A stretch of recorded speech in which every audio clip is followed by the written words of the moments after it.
अस्सलाम वालेकुम वरहमतुल्लाहि वबरकात। मैं कामरान काज़मी, मेरे नाल ने प्रोफैसर सईद अहमद साहब और अज असीं गल करांगे कि अगे गल असीं कर रहे सां प्रोफैसर साहब दे नाल कि मियाँ साहब ने सैफुल मलूक लिखी है, कदों लिखनी स्टार्ट की और की अंदाज़ा होएगा कदों तक कंप्लीट हुई और ये लिखदियां होया किस तरह के वाक़यात या उन्होंने किवें किवें सरवाइव किया, कित्थे कित्थे जाके लिखी, ये बारे प्रोफैसर साहब को पूछांगे। अच्छा जी, मियाँ साहब ने ना आलमोस्ट आप दी उम्र उस वेले कोई 26 साल सी जदों आपने पहली किताब लिखी। आपने सोहनी महिवाल किस्सा सोहनी महिवाल, और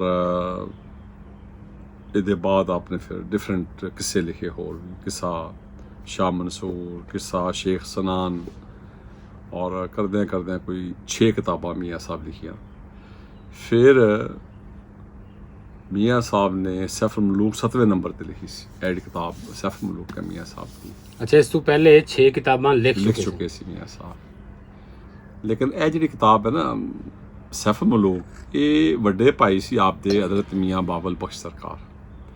सो मियाँ बाबल बख्श सरकार ने आप नूं चिट्ठी लिखी सी। इस चिट्ठी का जिक्र किया मियाँ साहब ने ਇਹਦੇ ਵਿੱਚ कि मदा वाला चैप्टर है बड़े भाई मियाँ बाबल बख्श। मियाँ साहब 3 भाई सन ना, मियाँ वड्डे भाई का नाम बाबल बख्श, आप का नाम मोहम्मद बख्श, छोटे का नाम अली बख्श।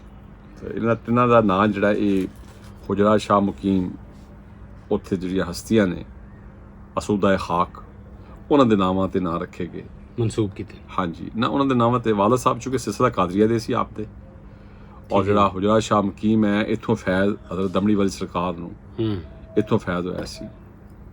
सो मियाँ साहब दे वालद साहब मियाँ शमसुद्दीन आप सरकार जिहड़े ने वो ज़ाहिर उत्थे सजादा नशीन सन दरबार दे, ते 3 बच्चों के नाम अपने बेटियां दे नाम आपने बहावल बख्श, बहावर शेर कलंदर सरकार उन्हां दे नाम ते, मोहम्मद बख्श मियाँ साहब का नाम मोहम्मद शाह मुकीम, हज़रत मीरा शाह मोहम्मद मुकीमा आप दा शेर उन्हां दे मदा दे बारे सैफुल मलूक विच, ते हुजरा शाह मुकीम भी उन्हां दे नाम तो है। और अली अमीर शहजादा जिहड़ा है जिन्हां दा जिक्र किया मियाँ साहब ने सैफुल मलूक दे विच ही चैप्टर एक बनाया कोई 10 शेरां दा, ते वो छोटे भाई का नाम मियाँ साहब का अली बख्श। तो ये देखा जाए तो ये एक निस्बत कह लो उस थां दे नाल तल्लक अपने उन्होंने ज़ाहिर किया। सो मियाँ साहब ने वड्डे भाई ने खत लिखिया कि कोई ऐसी किताब लिख सैफुल मलूक, ऐसी एक किताब लिख, ते तू निक्के निक्के किस्से लिखे ने ते तेरा समुंदर विच आ। मियाँ इस किताब नूं समुंदर कहा उन्होंने, और ये वाकई ही किताब मार्फत दा समुंदर है। मियाँ साहब तो पहला लिखण वाले मुला गवासी और मौलवी लुत्फ अली बावलपुरी आपने ये किस्सा लिखा है सैफुलनामा या सैफुल मलूक दे वाले नाल किस्सा, लेकिन देखा जाए तो उन्हां दे विच सिर्फ किस्सा ही है, ज़्यादातर सही है 99% किस्सा है सिर्फ। मतलब है कि 2500 शेर ने, 2.5 तो लैके 3000 3,500 तक। इस किताब दे विच 9249 शेर ने ਇਹਦੇ ਵਿੱਚ। ਇਹਦਾ मतलब है 9 ਆਲਮੋਸਟ 3 ਗੁਣਾ ਵੱਧ।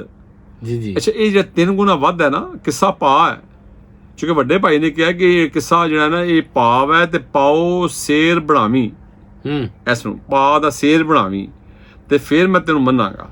ਇਹ ਹੁਣ ਵੱਡੇ ਭਾਈ ਨੇ ਛੋਟੇ ਭਾਈ ਨੂੰ ਇੱਕ ਕਿਸਮ ਦੀ ਕਹਿ ਲਓ ਉਹਨਾਂ ਨੂੰ ਚੈਲੰਜ ਦਿੱਤਾ ਕਿ ਤੂੰ ਇਹ ਕਿੱਸਾ ਤੇ ਪਾ ਹੈ, इस पा दा विच 3 पा विच मार्फत पानी है, विजडम पानी है। और फिर मियाँ साहब ने कुर्बान जाइए कमाल किया है, तो आपने फिर लिखा है कि उमर मुसन्नफ दी तद आही 3 दाहे 3 यक्के 33 हिजरी दे 33 ईस्वी दे 32 बन गए ना, 10 दिन का फर्क आ जाता। कुमरी का कमरी महीना जिहड़ा कमर दा ते सूरज शमसी दा दोवां दा फर्क आ जाता है। आप फरमाते ने कि ये उमर मुसन्नफ दी तादा ही 3 दाहे 3 यक्के, भैन वड्डी फरमांदी इहो पते रब्बे नूं पक्के। वड्डी भैन जी आप दे फरमांदे ने, बाकी कहंदे ने मैनूं नहीं पता, रब नूं पता है। मियाँ साहब ने जिहड़ी गल वड्डी भैन कहंदी होनी है कि तुहाडी उम्र इन्नी है ਤੇ ਫਕੀਰ ਤੇ ਇਹਨਾਂ ਚੀਜ਼ਾਂ 'ਚੋਂ ਵੈਸੇ ਹੀ ਬਾਹਰ ਹੋ ਜਾਂਦਾ, ਟਾਈਮ ਔਰ ਸਪੇਸ 'ਚੋਂ, ਮੁਕਾਮ 'ਚੋਂ ਫਕੀਰ ਜਿਹੜਾ ਉਹ ਮਾਵਰਾ ਹੁੰਦਾ, ਬਾਹਰ ਹੋ ਜਾਂਦਾ ਹੈ। ਮੁੱਲਾ ਲਾ ਮਕਾਨ ਦੀ ਪੌੜੀ ਬਹਿ ਕੇ ਮੁੱਲਾ ਨਾਦ ਵਜਾਵਾਂਗੀ, ਜਾਂ ਮੀਆਂ ਸਾਹਿਬ ਨੇ ਵੀ ਕਿਹਾ ਕੈਟ ਤਲੀ ਦੀ ਅੱਗੇ ਅੱਗੇ, ਜੇ ਦੌੜੇ ਤਾਂ ਕੈਟ ਤਲੀ ਦੀ ਅੱਗੇ ਅੱਗੇ। ਕਹਿੰਦੇ ਨੇ ਜਿੱਥੇ ਜਾਏਗਾ ਤੇ no destination, so you have to walk, you have to run, and there is no any station, so infinity is there, infinity behind, infinity in front. this ਫਕੀਰ ਹੁੰਦਾ ਹੈ, ਠੀਕ ਹੈ। anyhow, so ਮੀਆਂ ਸਾਹਿਬ ਨੇ ਉਹਦਾ ਜ਼ਿਕਰ ਕੀਤਾ ਹੈ ਕਿ ਇਹ ਕਿਤਾਬ ਆਪਨੇ 33 ਸਾਲ ਦੀ ਉਮਰ 'ਚ ਇਹ ਲਿਖੀ ਸੀ, ਮੁਕੰਮਲ ਵੱਡੇ ਭਾਈ ਦੀ ਫਰਮਾਇਸ਼ ਤੇ। ਵੱਡੇ ਭਾਈ ਦੀ ਜਿਹੜੀ ਚਿੱਠੀ ਸੀ, ਮੀਆਂ ਸਾਹਿਬ ਨੇ ਆਪ ਦਾ ਉਹਦਾ ਜ਼ਿਕਰ ਕੀਤਾ ਬੜੇ ਸੋਹਣੇ ਲਫ਼ਜ਼ਾਂ ਵਿੱਚ। 36 ਸ਼ੇਰ ਨੇ ਉਹ ਅਸੀਂ ਕਿਸੇ ਵੇਲੇ ਬੇਸ਼ੱਕ ਇਹਨਾਂ ਨੂੰ ਨਿੱਕਾ ਨਿੱਕਾ ਕਰਕੇ 2-2 3-3 ਸ਼ੇਰਾਂ ਨੂੰ ਲੈ ਕੇ ਅਸੀਂ ਕਿਸੇ ਕਰਾਂਗੇ ਇਨਸ਼ਾਅੱਲਾ, ਠੀਕ ਹੈ। ਤੇ ਇਹ ਖੜੀ ਸ਼ਰੀਫ ਹੀ ਲਿਖੀ ਸੀ ਉਦੋਂ ਮੀਆਂ ਸਾਹਿਬ ਦੀ ਰਿਹਾਇਸ਼ ਜਾਂ ਉਹਨਾਂ ਦਾ ਕਿੱਥੇ ਮੀਆਂ ਸਾਹਿਬ ਦਾ ਨਾ ਜਿਹੜਾ ਸੀ ਨਾ, ਇਹ ਮਸਲ ਜਿਹੜੇ ਦਿਨ ਹੁੰਦੇ ਸੀ ਜਿਹੜੇ ਗਰਮੀਆਂ ਵਾਲੇ, ਅਪ੍ਰੈਲ ਮਈ ਜੂਨ ਜੁਲਾਈ ਅਗਸਤ ਸਤੰਬਰ ਅਕਤੂਬਰ ਵੀ ਕਹਿ ਲਓ, ਸੋ ਮੀਆਂ ਸਾਹਿਬ ਪੰਜਣ ਪਹਾੜ ਚਲੇ ਜਾਂਦੇ ਸੀ। ਪੰਜਣੀ ਸ਼ਰੀਫ ਚੜੋਈ ਦਾ ਇਲਾਕਾ ਹੈਗਾ, ਤੋਂ ਮੀਰਪੁਰ ਤੋਂ ਆਹੋ ਸਾਡਾ ਵਾਲਾ ਜਿਹੜਾ ਕਸ਼ਮੀਰ ਹੈ ਜਿਹਨੂੰ ਅਸੀਂ ਕਹਿੰਦੇ ਜੀ ਆਜ਼ਾਦ ਕਸ਼ਮੀਰ, ਜੰਮੂ ਦੀ ਕੰਢੀ ਕਹਿ ਲਓ ਉਸ ਨੂੰ ਜਗ੍ਹਾ ਨੂੰ, ਚੜੋਈ ਜਿਹੜੀ ਹੈ। ਤੇ ਮੀਆਂ ਸਾਹਿਬ ਦਾ ਉੱਥੇ ਹੁਜਰਾ ਸੀ। ਆਪ ਉਹਦੇ ਪਹਾੜੀ ਦੇ ਉੱਤੇ ਜਿਹੜੀ ਉਹ ਹੈ, ਹੁਣ ਤਾਂ ਸੜਕ ਬਣ ਗਈ, ਤੋੜ ਤੱਕ ਪਹਿਲਾਂ ਸੜਕ ਨਹੀਂ ਸੀ ਹੈਗੀ, ਕੱਚਾ ਸੀ ਰਸਤਾ। ਤੇ ਉਹ ਚੜੋਈ ਉੱਥੇ ਬੈਠ ਕੇ ਆਪ ਨੇ, ਉਹ ਇੱਕ ਦਰਖਤ ਸੀ ਬੜਾ ਸੋਹਣਾ, ਉਹ ਕਿਤੇ ਗਿਰ ਗਿਆ ਤੇ ਹੁਣ ਤੇ ਮੀਨਾਰ ਜਿਹਾ ਬਣਾਇਆ ਹੈ ਆਰਮੀ ਨੇ। ਤੇ ਆਪ ਦਾ ਹੁਜਰਾ, ਇੱਕ ਮਸਜਿਦ ਆਪ ਦੀ, ਔਰ ਆਪ ਦੀ ਉੱਥੇ ਇੱਕ ਕਬਰ ਮੁਬਾਰਕ ਵੀ ਹੈ ਜਿਹਦੇ 'ਚ ਆਪ ਦਾ ਆਸਾ ਮੁਬਾਰਕ, ਗੋਦੜੀ, ਇੱਕ ਦੰਦ ਆਪ ਦਾ ਉੱਥੇ ਮਦਫੂਨ ਹੈ, ਦਫਨ ਹੈ ਉਸ ਜਗ੍ਹਾ 'ਤੇ। ਸੋ ਉਹਨੂੰ ਅਸੀਂ ਹੁਣ ਅੱਜ ਕੱਲ੍ਹ ਪੰਜਣੀ ਸ਼ਰੀਫ ਕਹਿੰਦੇ ਹਾਂ। ਇਹ ਮੀਰਪੁਰ ਤੋਂ ਕੋਈ ਰਫਲੀ 2-2.5 ਘੰਟੇ ਲੱਗਦੇ ਨੇ ਜਾਣ ਲੱਗਿਆ। ਜੇ ਸਪੀਡ ਨਾਲ ਜਾਓ ਤੇ 1.5 ਘੰਟਾ, ਅੱਛੀ ਗੱਡੀ, ਰੋਡ ਅੱਛਾ ਬਣ ਗਿਆ ਹੁਣ।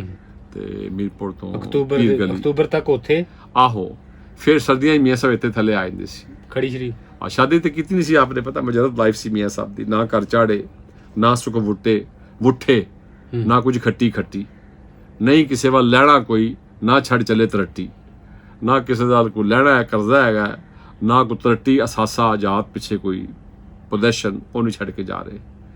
ਜੇ ਕੁਝ ਆਇਆ 100 ਮੂੰਹ ਪਾਇਆ, ਤਲੀ ਰਕਾਬੀ ਚੱਟੀ, ਖਾਲੀ ਹੱਥ ਮੁਹੰਮਦ ਬਖਸ਼ਾ ਟੂਰੀ ਨਿਕਾਰੀ ਲੱਟੀ।